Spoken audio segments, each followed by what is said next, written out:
안녕하세요. 금요사건 파일 디바제식합니다. 2015년 9월 24일 새벽 서울 노원구 공릉동의 조용한 주택가에서 한 남성이 좀 이상한 소란을 피우고 있었습니다.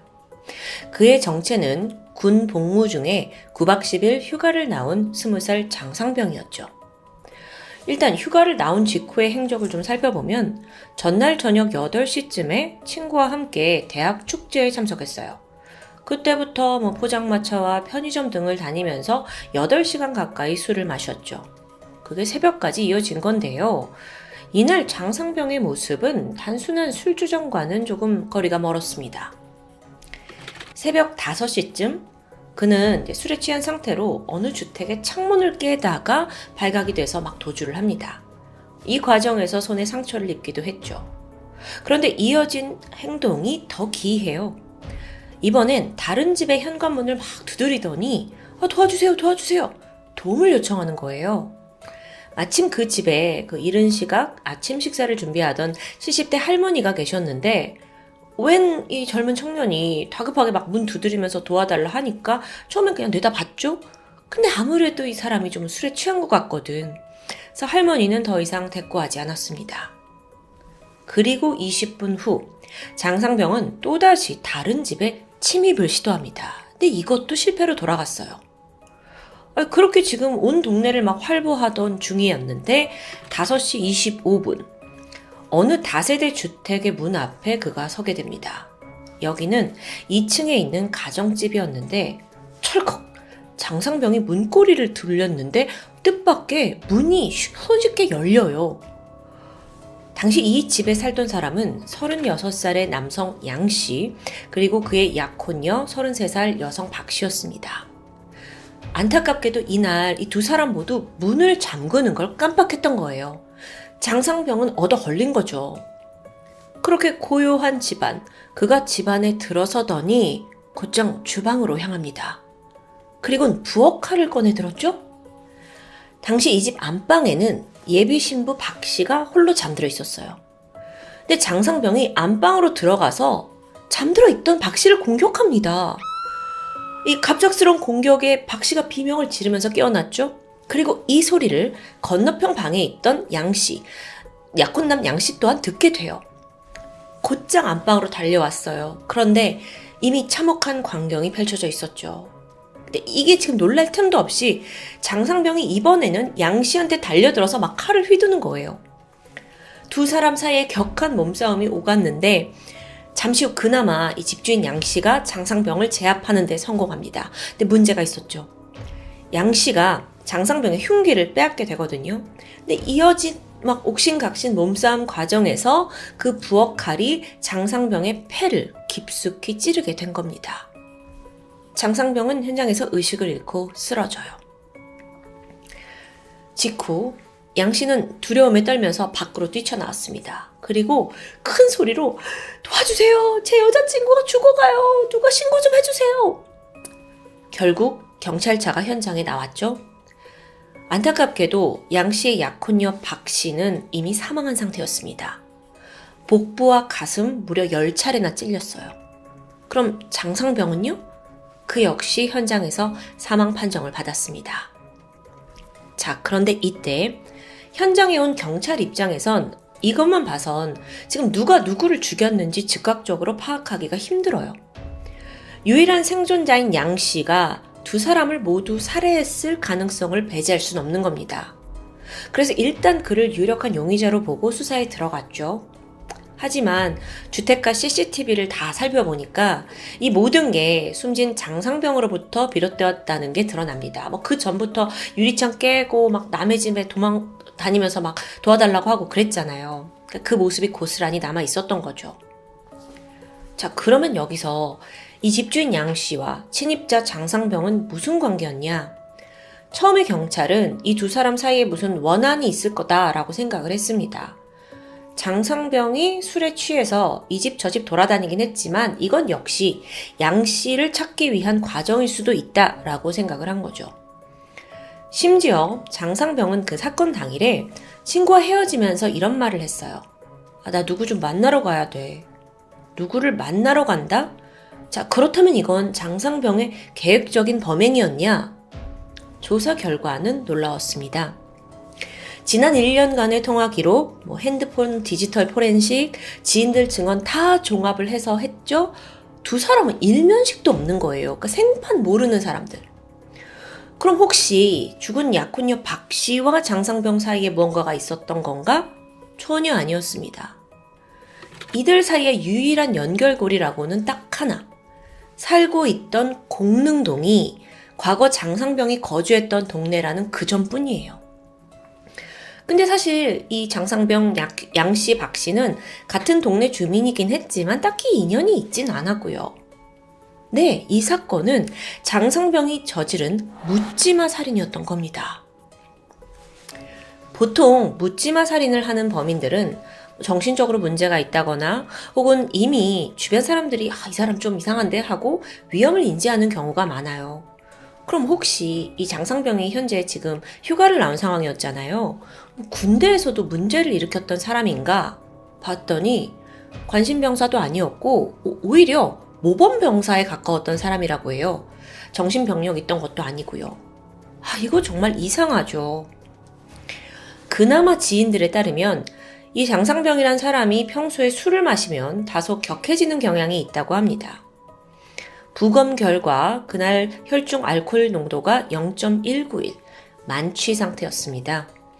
일반적으로 0.15%가 넘으면 언어 구사가 힘들어지고 판단에 좀 심각한 문제가 발생한다고 보고 있는데요. 그런 상태였던 거죠. 자, 그럼 여기서 장상병의 범행 동기는 술에 취해서 저지른 묻지마 살인이라는 결론에 다다릅니다. 근데 이게 워낙 받아들이기가 힘들어요. 그래서 일각에서는 정말 장상병이 범인이 맞는 건가? 라는 의심이 피어오르게 됩니다. 그렇다면 의혹을 받을 사람은 현장에서 유일하게 살아남은 양 씨겠죠. 양 씨와 사망한 예비 신부 박 씨는 무려 9년간 연인 사이를 이어오고 있었습니다. 그리고 2달 뒤에 결혼을 앞두고 딱 동거 중인 상황이었어요. 양 씨 입장에선 하필 그날 문을 잠그지 않고 그러다 낯선 이가 들어와서 약혼녀를 잃게 된 진짜 황당한 상황인 거죠. 자기는 약혼녀를 살해할 이유가 전혀 없다라면서 억울해했습니다. 근데 이 상황에서 의혹에 불을 지핀 건 모 방송 프로그램의 보도였습니다. 당시 방송에서 양 씨를 둘러싼 각종 의혹을 보도하게 된 거예요. 예를 들어서 양 씨가 사건 당일날 밤에 약혼녀와 다른 방에서 자고 있었다. 이상하지 않냐? 또 장상병이 집에 침입하기 전에 여성의 비명소리를 들었다는 주민의 인터뷰가 있었다. 라는 내용이 주요 쟁점이었습니다. 이게 방송을 통해 나간 거예요. 자, 그러면 여기서 그날 양 씨가 같은 방에서 자지 않고 다른 방에 있었던 데 이유가 있냐? 이건 양 씨의 직업을 통해 설명됩니다.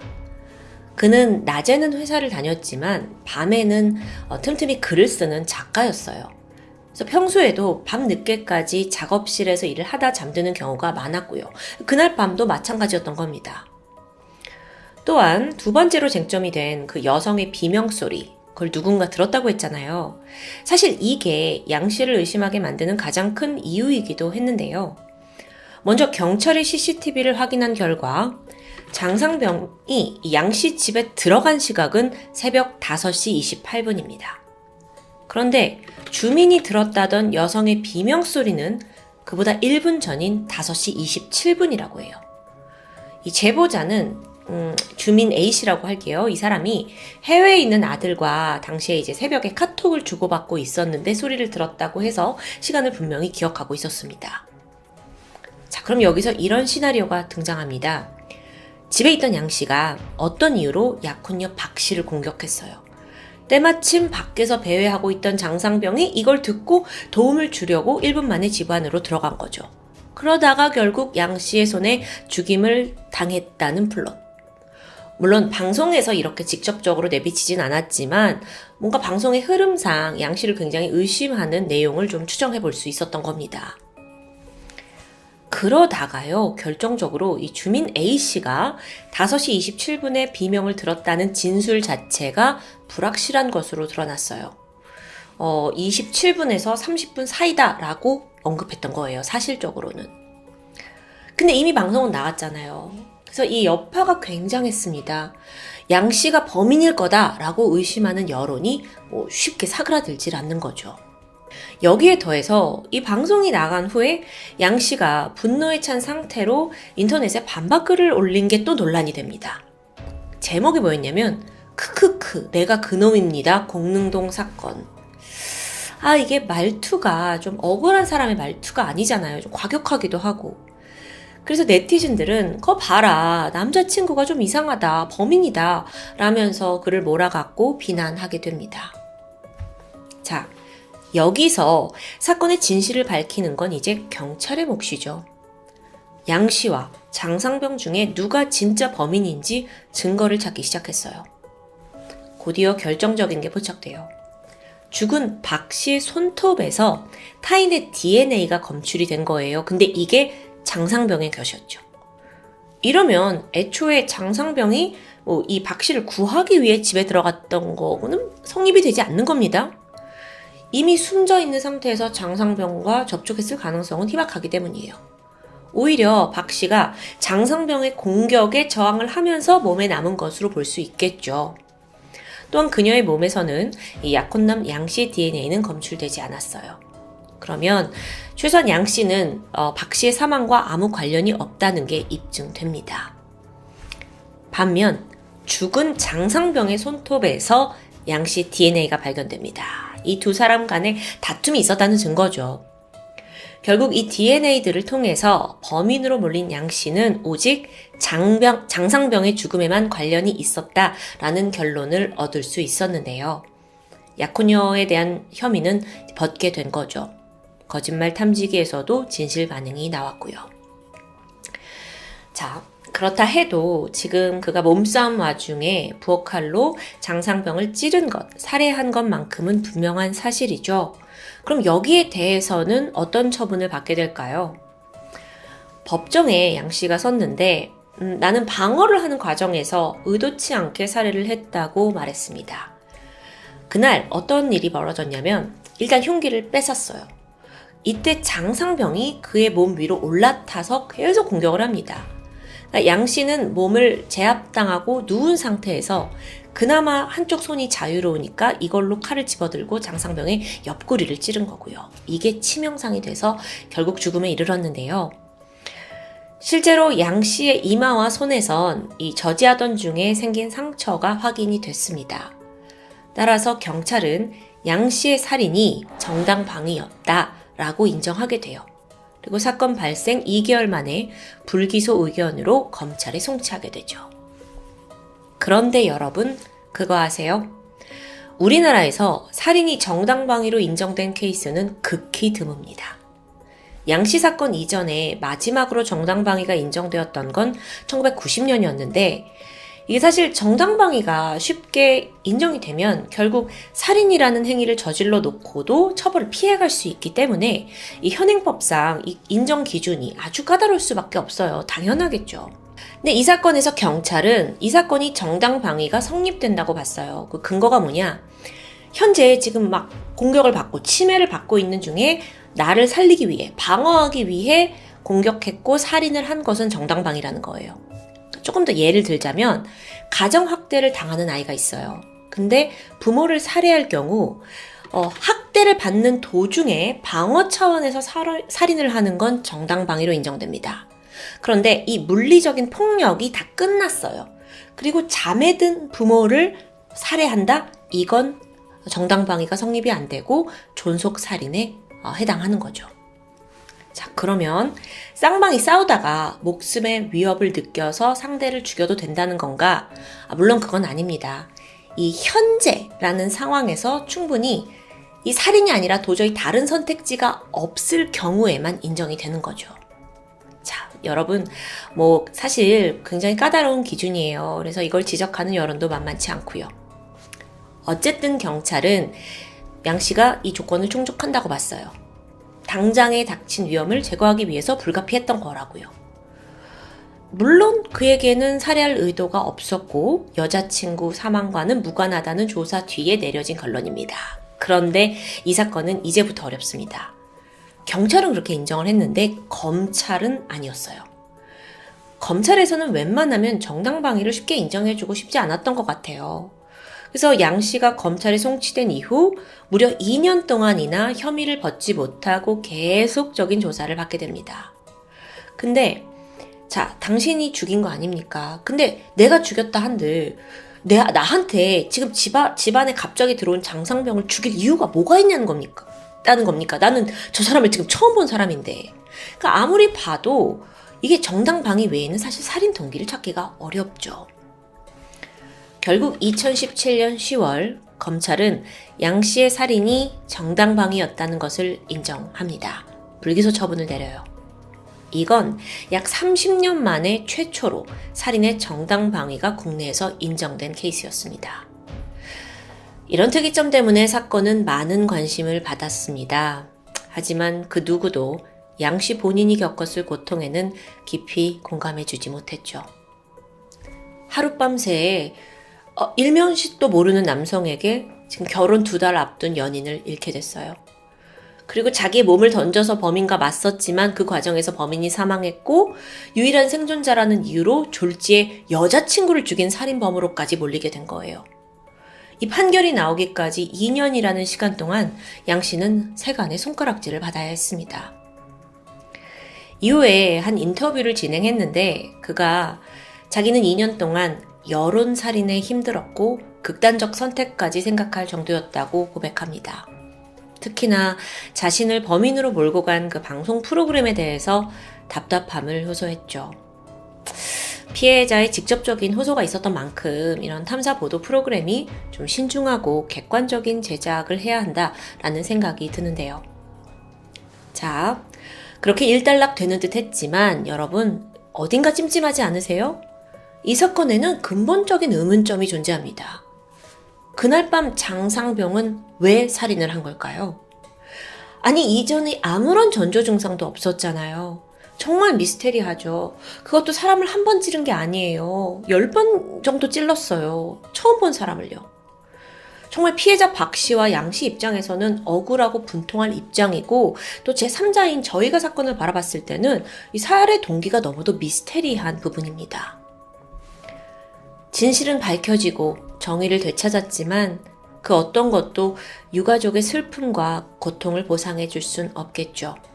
정말 한 사람의 인생을, 아니 2사람의 인생을 송두리째 흔들어버린 악몽 같은 그날의 사건. 지금까지 금요사건 파일 디바제시카였습니다. 안녕하세요. 금요사건 파일 디바제시카입니다. 강원 동해시 망상동 심곡 약천마을. 여긴 100여 가구 정도 총 270명의 주민들이 모여 사는 작은 동네입니다. 조선 중기 영의정을 지낸 남구만 선생의 호 약천을 따서 이 마을 이름이 붙여졌죠. 남구만 선생을 모르신다면 교과서에 나오는 동창이 밝았느냐 노고질이 우지진다 라는 그 국민시조가 바로 남구만 선생의 작품입니다. 2006년 3월 14일 오전 당시 마을은 봄철 농사 준비가 한창이었습니다. 40대 남성 A씨 또한 처가가 있는 약천마을을 찾아서 퇴비 작업을 돕던 중이었죠.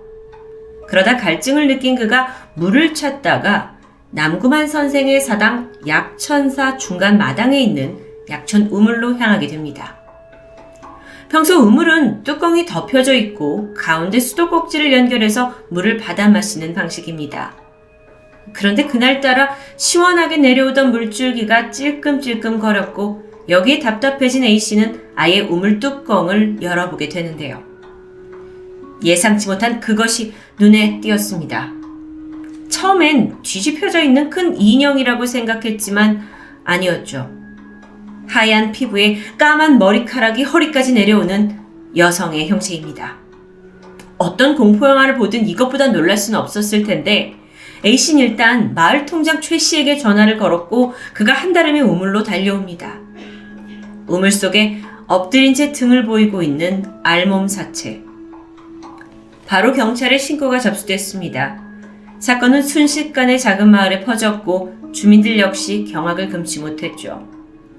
사실 이 약천 우물은 과거에 나병 환자가 물을 마시고 병이 났다라는 게 알려지면서 신비한 우물로 이름나 있었습니다. 그러다 보니 심지어 몇몇 시내 음식점에서는 우물에서 직접 물을 떠다가 요리에 사용을 했을 정도죠. 우물에 시신이 있다는 걸 까맣게 모른 채 마을 사람들이 한동안 모두 이 물을 마셔왔던 겁니다. 그런데 죽은 이는 도대체 누구일까요?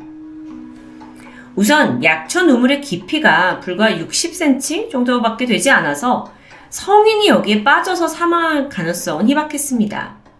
즉 여기서 죽음에 이른 게 아니라 시신이 옮겨졌다고 보는 게 앞뒤가 맞겠죠. 시신을 살펴본 결과 목이 졸린 흔적이 있었습니다. 그리고 감식 작업을 통해 이 숨진 여성이 동해시에 살고 있던 24살 김씨였고 그녀가 학습지 방문교사란 것을 확인합니다. 본격적인 수사와 함께 그녀의 행적을 먼저 추적해야겠죠. 피해자 김씨는 시신이 발견되기 6일 전인 3월 8일, 그날 실종되었습니다. 저녁 9시 40분쯤에 동해시 부곡동에 있는 한 아파트에서 방문교육을 한 뒤에 귀가하던 중 연락이 두절됐는데요. 평소에 외박이나 일탈이 없이 그저 직장과 집만 오가던 딸이었기 때문에 가족은 그녀가 들어오지 않자 바로 다음날 오전 경찰에 실종 신고를 합니다. 참고로 김 씨의 집은 마지막 수업을 한 그 집과는 불과 200m 아주 가까운 거리였습니다.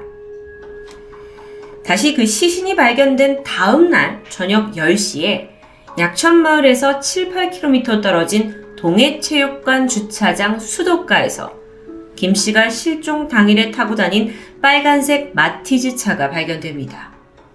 뒷좌석에선 김 씨의 속옷과 옷가지 그리고 소지품 일부가 발견됐죠. 상황을 딱 봐도 누군가 물건을 뒤진 흔적이 역력했는데 확인해보니 그녀의 핸드폰과 왼쪽 손가락에 끼고 있던 반지가 분실된 게 파악됩니다.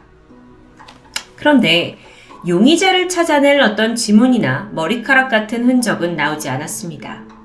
범인이 이미 물걸레로 승용차의 내부와 외부를 꼼꼼히 닦아놨기 때문입니다. 이 승용차가 수도가에서 발견이 됐다고 했는데 이게 우연이 아니라 흔적을 지우기 위해 범인이 용의주도하게 이곳을 선택했다라는 걸 알 수 있겠죠. 경찰은 즉시 이동 경로의 CCTV들을 확인했습니다. 그리고 마침내 약천마을 주변에 있는 감시 카메라에서 빨간색 마티즈 차를 포착합니다.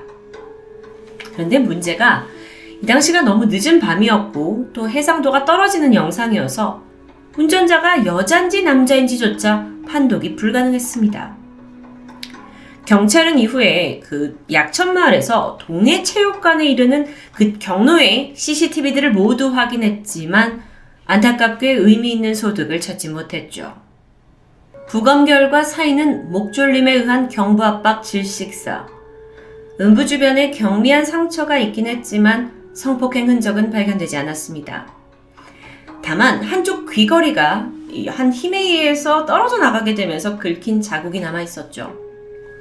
보통 위장에서 음식물이 머무는 시간은 5시간에서 6시간 정도입니다. 그런데 피해자의 위에서 발견된 키위, 마지막 수업을 했던 집에서 먹은 음식입니다. 이걸 토대로 그녀는 실종 직후 살해된 것을 추정할 수 있었습니다.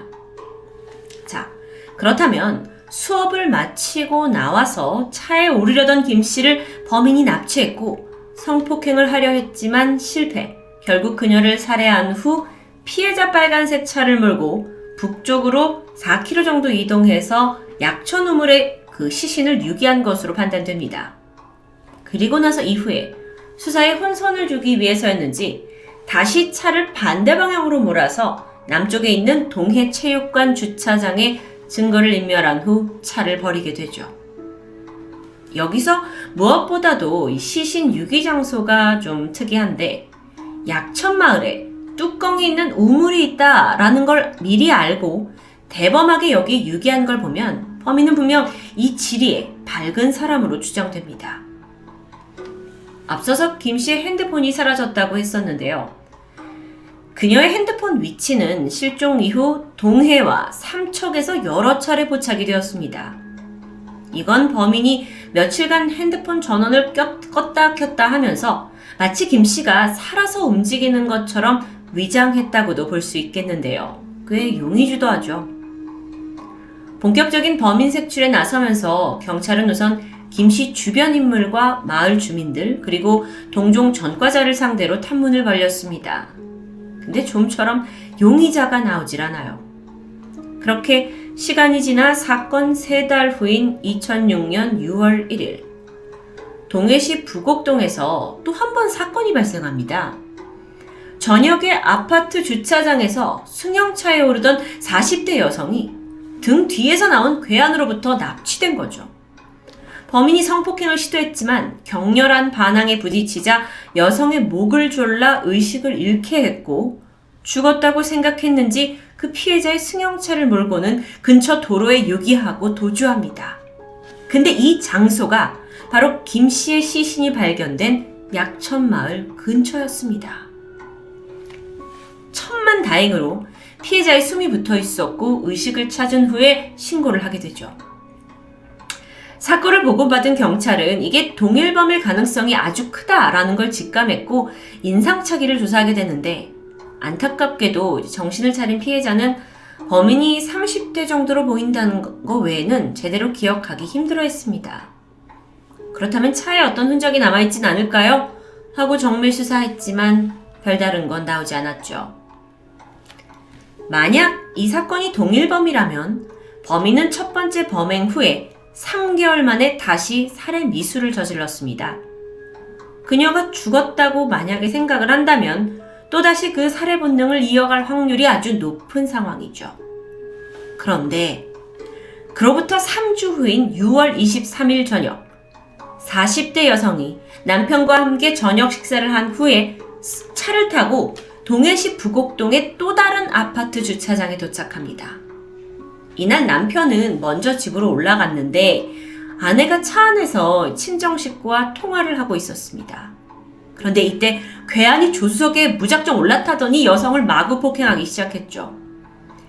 이후에 그는 승용차를 끌고 가려고 했지만 피해자가 비명을 지르면서 저항하자 포기하고 달아나서 근처 골목으로 사라졌습니다.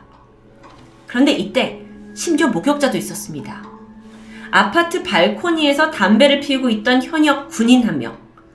피해자의 비명을 듣자마자 달려나가요. 그리고 도망가는 범인을 추격했지만 안타깝게도 놓치고 말았죠. 늦은 밤이었던 탓에 범인이 40대 정도의 남성이다 라는 진술 외에 의미 있는 정보를 얻을 수는 없었습니다.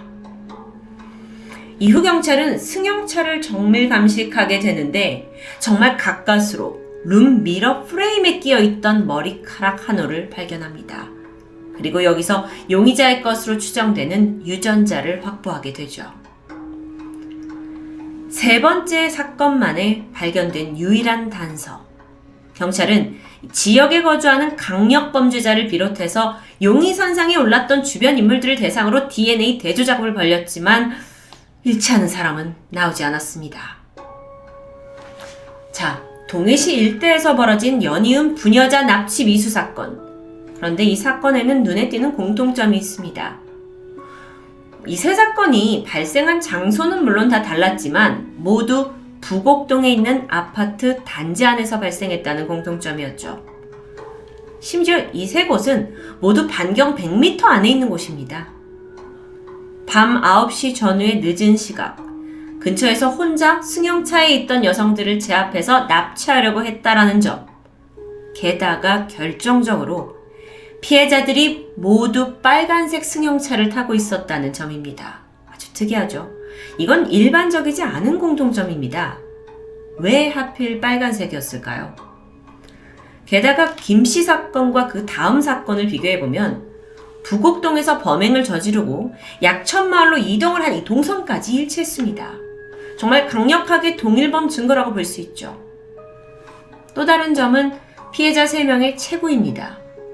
사망한 김씨는 150cm 남짓의 작은 체구였는데 다른 피해자들도 비슷했습니다. 그러니까 범인은 자기가 좀 쉽게 제압할 수 있는 왜소한 체구의 여성들을 대상으로 골랐던 게 확실해 보입니다. 경찰은 집중적인 수사를 이어갔습니다. 하지만 2006년 당시엔 CCTV와 차 블랙박스가 보편화되기 전이었고 또 범행이 늦은 밤에 발생을 해서인지 목격자가 거의 없습니다. 그렇게 3건의 연쇄적인 사건이 발생했지만 결국 이 모든 게 미궁에 빠져버렸고 사건은 지금까지 장기 미제로 남아있습니다. 정말 한탄스럽죠. 그래도 지금까지의 정황을 통해 드러난 범인에 대한 분석을 좀 정리해볼까 합니다. 먼저 그는 인근 주민 또는 그 일대 지리에 매우 밝은 사람입니다. 약천마을은 그렇게 유명한 관광지는 아니기 때문에 평소 여기에 우물이 있다는 것을 아는 사람은 대부분 거주민이었습니다. 두 번째로는 신체적으로 범인이 165cm를 넘지 않은 왜소한 사람으로 추정된다는 겁니다. 사실 그는 이 3번의 연쇄 사건에서 단 한 번도 흉기를 쓰지 않았습니다. 그 이유를 좀 생각해보면 자기 힘으로 제압이 가능한 작은 체구의 여성만을 목표로 삼았기 때문이었죠. 하지만 아무리 흉기가 없더라도 범인은 이미 운동으로 몸을 단련했거나 힘쓰는 일에 종사했을 가능성이 높습니다. 반면 성폭행을 시도했지만 모두 미수에 그쳤다는 점에서 연령대가 아주 젊지 않은 사람일 수도 있겠죠. 세 번째로 제어하기 힘든 이상 심리나 이상 욕구, 충동으로 인해서 불특정 다수의 여성에게 공격적인 성향을 가지고 있는 것으로 보입니다. 특히 의도적으로 빨간색 차를 탄 여성을 표적으로 삼았다라는 점, 여기에 대해서 범죄 심리학자들은 빨간색에 대한 집착 심리가 있다고 분석합니다. 게다가 보통 살인을 한 범인은 아주 은밀하고 깊숙한 곳에 시신을 유기하는 데 반해 이 사람은 사람들이 자주 오가는 공용 우물의 시신을 유기함으로써 그 이상 심리가 아주 잘 드러나고 있죠.